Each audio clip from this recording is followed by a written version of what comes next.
Channel. आज की video में बात करने वाले हैं BA programme 6 semester political science का लेके आया हूँ फ्रेंड, यूनिट 3 ग्लोबल वार्मिंग, जिसे वैश्विक ताप भी कहते हैं। तो देखते हैं ग्लोबल वार्मिंग होता क्या है। तो पृथ्वी के सतह पर औसतन ताप का बढ़ना ग्लोबल वार्मिंग कहलाता है, जिसे हम वैश्विक ताप भी कहते हैं। ग्लोबल वार्मिंग मुख्य रूप से मानव प्रेरक कार्यों के कारण होता है। जो मानव का जो संशोधन, मानव जो प्राकृतिक संसाधनों का दोहन कर रहा है, ठीक है, कहीं ना कहीं वो वैश्विक ताप को बढ़ाने में कार्य कर रहा है। ठीक है फ्रेंड, आगे देखते हैं। औद्योगिकरण में ग्रीन हाउस गैसों का अनियंत्रित उत्सर्जन। ठीक है, औद्योगिकरण में क्या हो रहा है फ्रेंड, ग्रीन हाउस गैसों का ज़्यादा भारी मात्रा में प्रयोग हो रहा है, तो कहीं ना कहीं इससे वैश्विक ताप बढ़ रहा है। तथा जीवाश्म ईंधन का जलना, जो जीवाश्म ईंधन है फ्रेंड, जैसे कोयला, पेट्रोल, ठीक है, डीजल, कहीं ना कहीं इनका अधिक मात्रा में प्रयोग हो रहा है। इससे भी क्या हो रहा है, वैश्विक ताप बढ़ रहा है।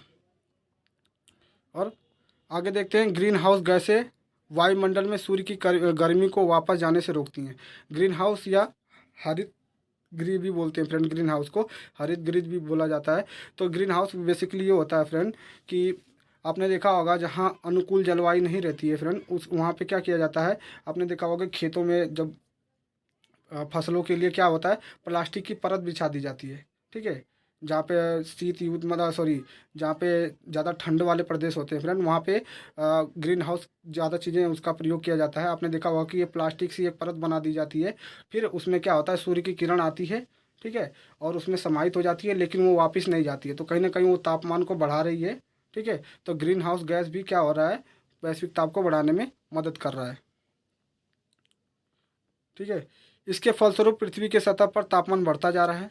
यानी ग्रीन हाउस गैस से क्या हो रहा है, पृथ्वी की सतह का तापमान बढ़ता जा रहा है। पृथ्वी के बढ़ते हुए तापमान के फलस्वरूप पर्यावरण प्रभावित हो रहे हैं। ठीक है, जैसे जैसे पृथ्वी का तापमान बढ़ेगा फ्रेंड, ठीक है, कहीं ना कहीं पर्यावरण उससे भी क्षति पहुंचेगी। इसी अतः इसे इसे हम पर ध्यान अतः इसे इस पर ध्यान देना आवश्यक है। ठीक है, ठीक है, जो ग्रीन हाउस जो ग्लोबल वार्मिंग बढ़ रही है फ्रेंड, कहीं ना कहीं मानव के लिए ये हानिकारक होती जा रही है। ठीक है, मानव के लिए, पर्यावरण के लिए और जीव जंतुओं के लिए कहीं ना कहीं ये हानिकारक चीज़ें बनती जा रही हैं। कहीं ना कहीं इस पर हमें ध्यान देना चाहिए। आगे देखते हैं, ग्लोबल वार्मिंग के कारण ग्रीन हाउस प्रभाव। ठीक है, ग्रीन हाउस प्रभाव पे मैंने एक वीडियो बना रखी है फ्रेंड, आप जाके मेरे चैनल पर देख सकते हैं। ठीक है, ग्रीन हाउस प्रभाव को, ग्रीन हाउस इफेक्ट को हरित प्रभाव भी कहा जाता है, जो एक प्राकृतिक प्रक्रिया है। ग्रीन हाउस प्रभाव पृथ्वी की सतह को गर्मी प्रदान करता है। ठीक फ्रेंड, आगे देखते हैं, जो पृथ्वी पर रहने वाले प्राणियों के लिए जो प्राणियों के जीवन को संभव बनाता है।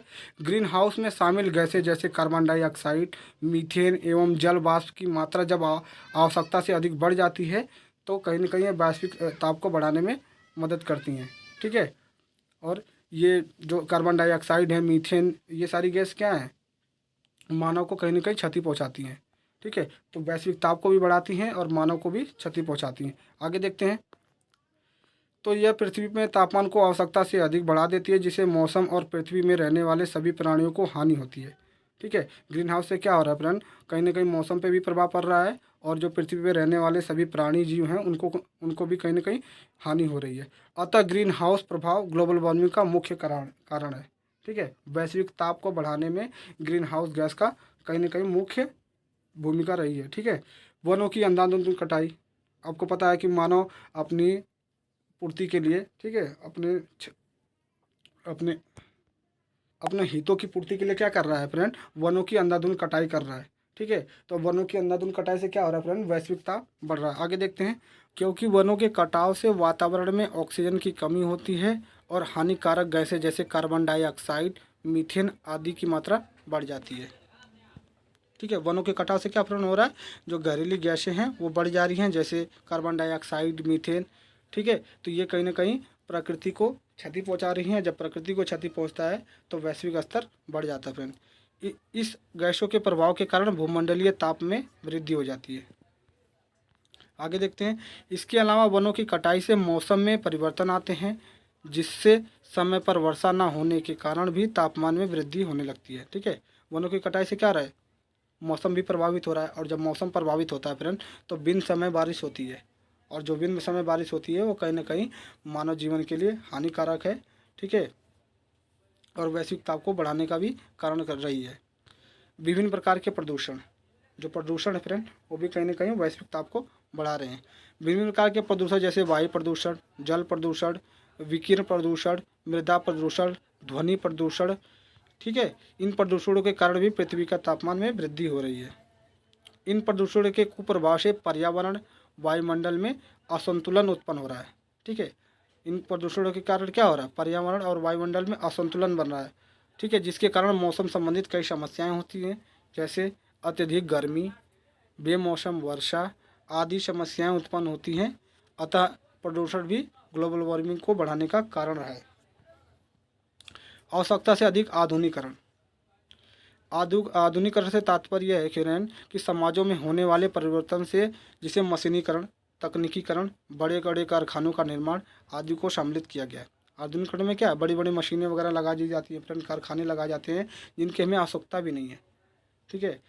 और जैसे जैसे उसके लिए फ्रेंड क्या होता है, जब कल कारखाने लगाए जाते हैं तो कहीं ना कहीं पेड़ों को काटा जाता है, ठीक है। तो जब पेड़ों को काट दिया जाता है फ्रेंड, ठीक है, जब प्रकृति का दोहन होता है तो कहीं ना कहीं मानव भी उससे प्रभावित होता है और वैश्विक स्तर भी बढ़ने लगता है।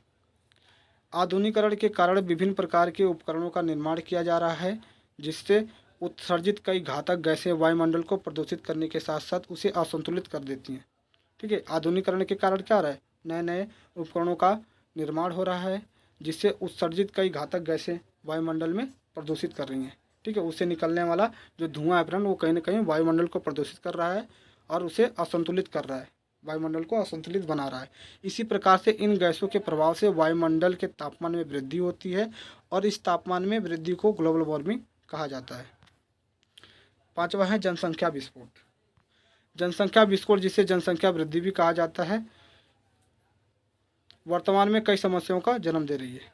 जो जनसंख्या विस्फोट है फ्रेंड, कहीं ना कहीं ये क्या हो रही है, जनसंख्या विस्फोट से क्या होगा, संसाधनों की मांग बढ़ेगी और संसाधनों की मांग बढ़ेगी तो जो मानव है फ्रेंड, कहीं ना कहीं वह संसाधनों का दोहन करेगा और संसाधनों का दोहन होगा फ्रेंड, प्राकृतिक संसाधनों का, तो कहीं ना कहीं वैश्विक स्तर बढ़ने लगेगा, ठीक है। और ये भी ग्लोबल वार्मिंग को बढ़ाने में कारण रही है जनसंख्या विस्फोट। जनसंख्या वृद्धि ने विभिन्न मानवीय आवश्यकताओं को जन्म दिया है, ठीक है। मानव की जैसे जैसे जनसंख्या बढ़ रही है, मानव की आवश्यकता भी बढ़ती जा रही है, जिसके कारण मनुष्य ने प्रकृति का दोहन करना शुरू कर दिया है। प्रकृति के विभिन्न साधनों के दोहन ने न केवल प्रकृति को बल्कि पृथ्वी पर रहने वाले सभी जीवों के लिए विभिन्न समस्याएं उत्पन्न की है, ठीक है। प्रकृति के दोहन से फ्रेंड क्या हो रहा है, न केवल प्रकृति को नुकसान हो रहा है बल्कि पृथ्वी पर रहने वाले जो जीव जंतु हैं उनको भी कई समस्याएं उत्पन्न हो रही हैं। इन समस्याओं में एक समस्या है ग्लोबल वार्मिंग, जो इन सभी क्रियाओं को दुष्परिणाम है। ग्लोबल वार्मिंग एक गंभीर समस्या बन गई है, जिस पर अभिजात ध्यान देने की आवश्यकता है।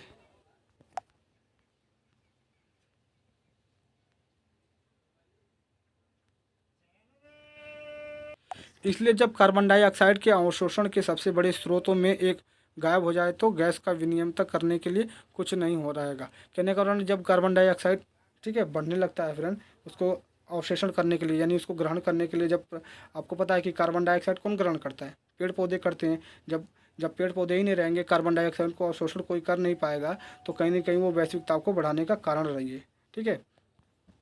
इसी प्रकार यह ग्लोबल वार्मिंग में परिणाम देगा, ठीक है। ग्लोबल वार्मिंग को बढ़ाने का कारण रहेगा कार्बन डाइऑक्साइड, ठीक है। तो आगे देखते हैं, ग्लोबल वार्मिंग को रोकना और धरती को फिर से बेहतर बनाने के लिए तुरंत कदम उठाने चाहिए, ठीक है। इसमें मानव और सरकार, ठीक है, जनता और सरकार दोनों इस पर ध्यान देगी तो फ्रेंड कहीं ना कहीं हम ग्लोबल वार्मिंग से छुटकारा पा सकते हैं, ठीक है। असंभव काम नहीं है, संभव है, लेकिन इसमें जनता और सरकार दोनों का योगदान होना जरूरी है। आगे देखते हैं ग्लोबल वार्मिंग के क्या प्रभाव पड़ रहे हैं, ठीक है, देखते हैं। तो ग्लोबल वार्मिंग के प्रभाव से कई जीवों और पशुओं को प्रजातियां विलुप्त हो गई हैं, ठीक है। ग्लोबल वार्मिंग से क्या हो रहा है कि कई जीवों और जो पशु हैं उनकी प्रजातियां खत्म हो गई है और कुछ विलुप्त होने के कगार पे है, ठीक है फ्रेंड। इसके प्रभाव से जीवों की कुछ ऐसी प्रजातियां हैं जो ग्लोबल वार्मिंग के प्रभाव से विलुप्त होने की कगार पे हैं। आपने देखा होगा कि पृथ्वी पर बहुत सारी प्रजातियां पाई जाती हैं, लेकिन जो बहुत सारी ऐसी प्रजातियां हैं जो विलुप्त हो गई हैं। तो ये कहीं ना कहीं मानव ने ही इसका इन प्रजातियों को लुप्त होने का कारण कौन है? मानव ही है फ्रेंड। ठीक है, आगे देखते हैं। ग्लोबल वार्मिंग के कारण जल स्तर भी बढ़ता जा रहा है और ग्लोबल वार्मिंग के कारण जल स्तर में आवश्यकता से अधिक वृद्धि हो रही है, जिसके कारण बाढ़ व सुनामी जैसे प्राकृतिक आपदाएं आने की संभावना है। ग्लोबल वार्मिंग के कारण तापमान अधिक हो जाता है, जिसके कारण बड़े बड़े ग्लेशियर पिघलने लगते हैं और इन्हीं कारणों से जल स्तर भी बढ़ जाता है। ग्लोबल वार्मिंग हर उम्र के व्यक्तियों के स्वास्थ्य को प्रतिकूल प्रभाव पड़ रहा है। ठीक है, ग्लोबल वार्मिंग से क्या रहा है कि हर व्यक्ति, जो हर उम्र के व्यक्ति हैं, कहीं ना कहीं उससे नुकसान हो रहा है। ठीक है, अन्य बीमारियां फैल रही हैं। फिर आप देखते हैं कि छोटे छोटे बच्चों में अन्य ऐसी ऐसी बीमारियां हो जाती हैं। ठीक है, शरीर पे ऐसे ऐसे बीमारियां हो जाती हैं जिसका निजात नहीं पा सकते। तो कहीं ना कहीं प्रकृति को ऐसे ऐसे क्षति पहुंचा रखी है फ्रेंड। तो कहीं ना कहीं प्रकृति हमें भी क्षति पहुंचा रही है। ग्लोबल वार्मिंग पृथ्वी की सतह में तापमान में वृद्धि का परिणाम है। अतः अत्यधिक तापमान होने के कारण गर्मी अत्यधिक लगती है, जिससे त्वचा व अन्य शारीरिक एवं मानसिक रोग उत्पन्न होते हैं। ठीक है, गर्मी बढ़ने से क्या होता है फ्रेंड? त्वचा जैसी अन्य बीमारियां होती हैं, शरीर पर मानसिक रोग उत्पन्न होते हैं। तापमान में वृद्धि के कारण रेगिस्तान का विस्तार हो रहा है। ठीक है, जैसे जैसे तापमान बढ़ रहा है फ्रेंड, जो हरियाली वाली जो जगह हैं फ्रेंड, वो कहीं ना कहीं रेगिस्तान बदलती जा रही हैं। आगे देखते हैं ग्लोबल वार्मिंग के समाधान, कि ग्लोबल वार्मिंग के क्या समाधान है। जैसा कि हम पहले जानते हैं कि ग्लोबल वार्मिंग को चुनौतीपूर्ण है। ठीक है, ग्लोबल वार्मिंग को रोकना क्या है? एक चुनौतीपूर्ण कार्य है, लेकिन यह पूरी तरह से असंभव है। पूरी तरह से संभव है, असंभव नहीं है फ्रेंड। ठीक है, हम इससे निजात पा सकते हैं, लेकिन सभी को मिलकर कार्य करना पड़ेगा। जब संयुक्त प्रयास किए जाएं तो ग्लोबल वार्मिंग को रोका जा सकता है। ठीक है, अगर मानव चाहे तो फ्रेंड ग्लोबल वार्मिंग को रोक सकता है। ठीक है, ग्लोबल वार्मिंग के जो कारण है फ्रेंड, उनको अगर निपटा दिया जाए तो कहीं ना कहीं ग्लोबल वार्मिंग रुक सकती है। इसके लिए व्यक्ति और सरकार दोनों को इससे प्राप्त करने की दिशा में कदम उठाने होंगे। ठीक है, ग्लोबल वार्मिंग को रोकने के लिए कहीं ना कहीं सरकार, ठीक है, और जो मानव है, सरकार है और व्यक्ति दोनों को इसका साथ देना पड़ेगा, तब हम जाके ग्लोबल वार्मिंग को सुधार सकते हैं।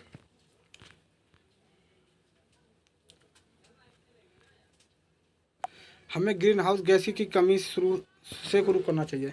हमें ग्रीन हाउस गैसों को कमी से शुरू करना चाहिए। हमें जो ग्रीन हाउस गैसें फ्रेंड जो जिससे उत्पन्न होती हैं, उन सभी साधनों को रोकना होगा और ग्रीन हाउस गैस को कम करना पड़ेगा। ठीक है, तो सबसे मुख्य कारण है ग्रीन हाउस गैस, जो वैश्विक ताप को बढ़ाने में सहयोग कर रही है। इसके अलावा उन्हें गैसोलीन को खपत पर नज़र रखनी होगी। एक हाइब्रिड कार पर स्विच करें और कार्बन डाइऑक्साइड की रिहाई को कम करें। इसके अलावा नागरिक सार्वजनिक परिवहन या कारपूल को एक साथ चुन सकते हैं। ठीक फ्रेंड, ठीक, परिवहन जो है, परिवहन से जो निकलने वाले जो कल कारखाने के धुएं, कहीं ना कहीं अगर हम उस पर नियंत्रण पा लेंगे तो ग्लोबल वार्मिंग पे हम निजात पा सकते हैं, ग्लोबल वार्मिंग से हम छुटकारा पा सकते हैं। इसके बाद रिसाइकलिंग को प्रोत्साहन किया जाना चाहिए। ठीक है, जो सरकार है वो क्या करना चाहिए? रिसाइकलिंग को प्रोत्साहन करना चाहिए। आपको पता है फ्रेंड, ऐसी बहुत सारी ऐसी चीज़ें जैसे प्लास्टिक वगैरह हैं, ये सारी क्या है, इनको रिसाइकलिंग करना चाहिए, ताकि कम से कम जो है प्लास्टिक चीज़ें का इस्तेमाल कम करें लोग और इसको रिसाइकलिंग करके उसका उपयोग करें। तो बहुत सारे ऐसे समाधान हैं फ्रेंड जो हम वैश्विक स्तर पे ठीक कर सकते हैं और जिससे हम ग्लोबल वार्मिंग से छुटकारा पा सकते हैं। ठीक है, यही वीडियो में था फ्रेंड। आई होप आपको समझ में आया होगा। ठीक है, अगर वीडियो समझ में आई हो तो लाइक करें, शेयर जरूर करें अपने दोस्तों के साथ। ठीक है, और पेपर के लिए ऑल द बेस्ट। मिलते हैं नेक्स्ट वीडियो में, तब तक के लिए जय हिंद।